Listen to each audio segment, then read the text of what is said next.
Cold War was a struggle between the United States and the Soviet Union after World War II. It is named the Cold War because the two sides never directly fought each other. Instead, it was a series of proxy wars, propaganda, and decades of intimidation and espionage. This tension was a result of differences in political and economic thinking between the democratic capitalistic United States and the communist Soviet Union. After World War II, two world superpowers emerged. They were the United States, a democratic nation, and the Soviet Union, a communist nation. The roots of communism can be traced back to the Industrial Revolution. Karl Marx and Friedrich Engels believed that capitalism was bad. They argued that it allowed factory owners to exploit factory workers. Marx wrote in the Communist Manifesto that the proletariat would create a kind of society where work and wealth was shared equally by everyone.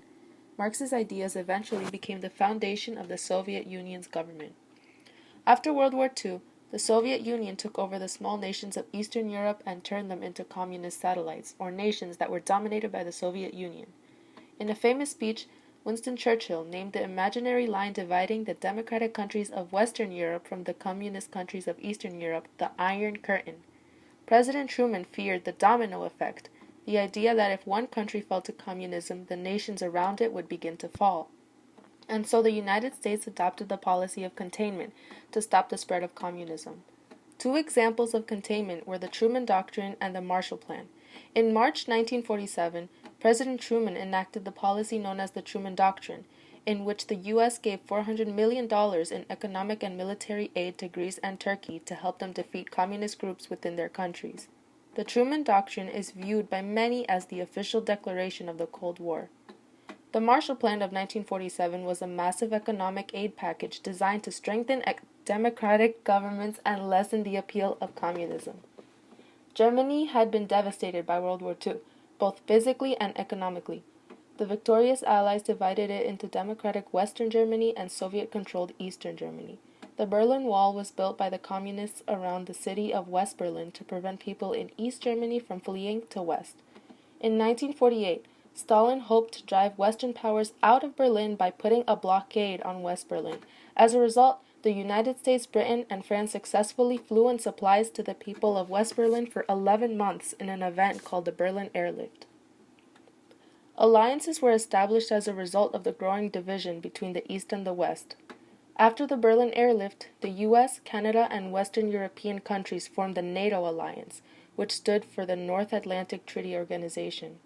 In response, the Soviet Union formed the Warsaw Pact in 1955, which included the Soviet Union and 7 of its satellites in Eastern Europe.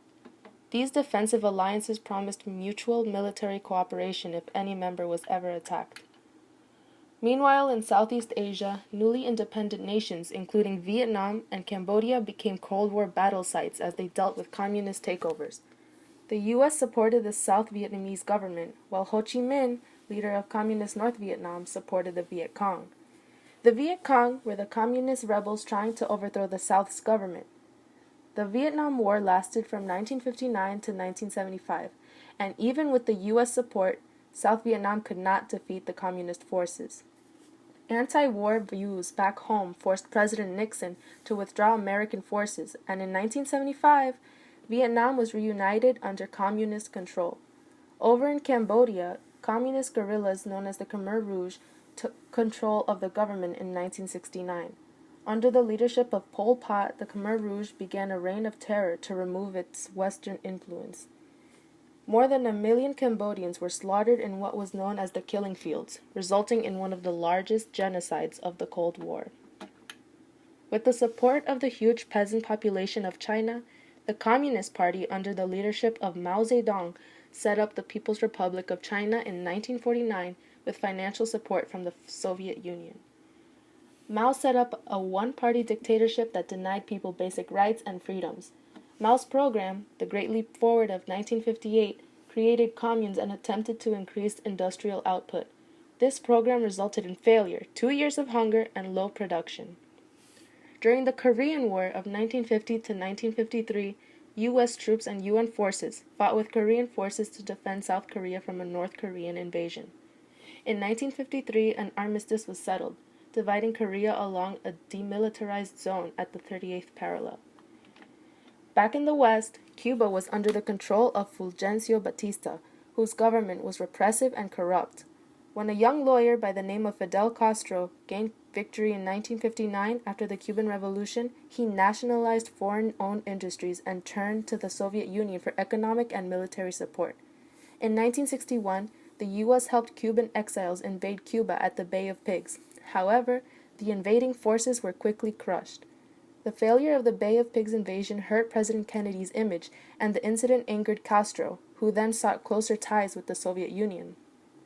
Castro allowed the Soviets to build nuclear missile sites in Cuba, 90 miles off the coast of Florida. In 1962, U.S. President Kennedy demanded the removal of these missiles and ordered a naval blockade of Cuba. This incident, known as the Cuban Missile Crisis, was the point of highest tension in the Cold War. The world was on the brink of nuclear destruction. Both superpowers were armed and ready.